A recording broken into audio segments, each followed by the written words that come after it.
this is a 1955 Chrysler 300. That's the first year of the Chrysler 300. They made 1,725 of them, and out of the 1,725, only one was made to give to the New York Yankee Baseball Club, and that's this one. So this one was issued in May of 1955 to Casey Stengel, the manager of the New York Yankees at the time. Casey had it for about 2 weeks before he gave it to a baseball player named Enos Slaughter. Now, he was known as Country Slaughter. That was his nickname. He was from Roxborough, North Carolina, and was recently traded from the St. Louis Cardinals to the New York Yankees. And he did not like being with the Yankees. He was a country boy, and he liked St. Louis more than he liked New York. So he had been there for about 6 months, 8 months or so. And Casey Stengel, the manager, needed a seasoned outfielder to go to the newly formed Kansas City Athletics, out in Kansas City, obviously. And he went to Enos Slaughter and asked him if he wanted to go. And Enos Slaughter promptly said, heck no, I'm not going. No way, I'm not doing it. Because, first of all, I didn't want to be here, so the heck with it. The bottom line is a trade deal was made. And this was part of the trade to get him to go as an enticement to Kansas City for a year and train their outfielders, and then he came back to the Yankees, and that's exactly what happened. So this car was issued to Enos Slaughter.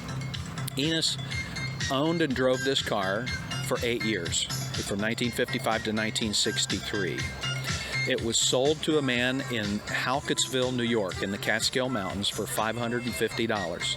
And the reason I know all of this is because I have all the documents from the date that it left the factory until today, including the build sheet, the original sales contract, the original title from North Carolina, where Enos Slaughter titled it, his home state, and the actual sales document receipt showing that $550 was paid for it in 1963 to the second owner. So the second owner was Mr. Leonard Schultes. He took the car and put it into a 3-story barn in the Catskill Mountains. Now you have to picture a 3-story barn built into the side of a hill. You're on the first floor of the barn, you got cars on the bottom floor. You go around to the side of the barn, now you're on the second floor. Go around to the back of the barn, now you're on the third floor. And he had about 30 cars in there over many, many decades of collecting. Partial sponsorship of this video is provided by United Performance. Located in Manatee County, they are your Ford performance destination. Looking for superchargers, turbos, suspension, wheels, tires, or lifts? Contact United Performance.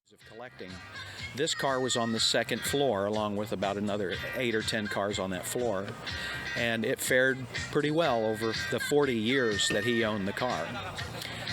In 2000, now Mr. Schultes passed away in the 1990s. His wife and 2 children decided to have an auction of all the cars in the barn in 2003, and that's when I bought it. One of the guys at the auction that was also bidding on the cars was Mr. Don Garlits. I don't know if you've heard of him or not. He's a pretty famous drag racer. And he was bidding on this car, and I ended up getting the car. So that bottom line is I got the car, and Mr. Garlits got a 56 Chrysler 300B, which is in his museum in Ocala today. So we've owned the car since 2003, had it delivered to us in Cincinnati, Ohio, after we bought it. And the trunk was locked, like most of the cars that were sold out of the barn. After I took out the back seat and broke the weld cage and got into the trunk and popped it from the inside, among all the mouse nests and the hay and dirt and dust and everything, 40 years worth of storage, that's when I discovered that it belonged to Mr. Enos Slaughter, whom I had no idea who he was until I began doing a little research on the internet and found out that he was a baseball player. He's in the Hall of Fame. He was a pretty good baseball player. So I have all these documents, and I show the car whenever I can. I drive it everywhere. It's never trailered. And it's a pretty neat old car.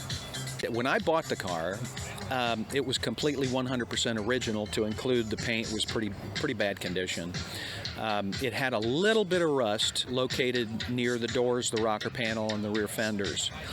I did the body work myself, sanded it, filled it in as best I could. Unfortunately, I did not use lead. I used a little bit of putty, not a lot, and sanded it off, did all the body work, but I didn't lay the paint. I had somebody in Cincinnati paint the car. I had him only paint the outside surfaces of the car. And the reason why is because inside the door jambs are the original oil stickers, change of oil stickers from 1955 to 1963. And I didn't want to touch those, so I just had him paint the outside of the car. Under the hood, the interior, and inside the trunk, all original, untouched, including the old cracked leather. And the reason I don't replace the leather on the interior is because Enos Slaughter's DNA is in that leather. And someone joked at one time and said, you know what? Enos Slaughter's DNA is in the front seat. I'll bet you Mickey Mantle's is, and maybe even some girlfriend's DNA are in the back seat. So I'm not touching it.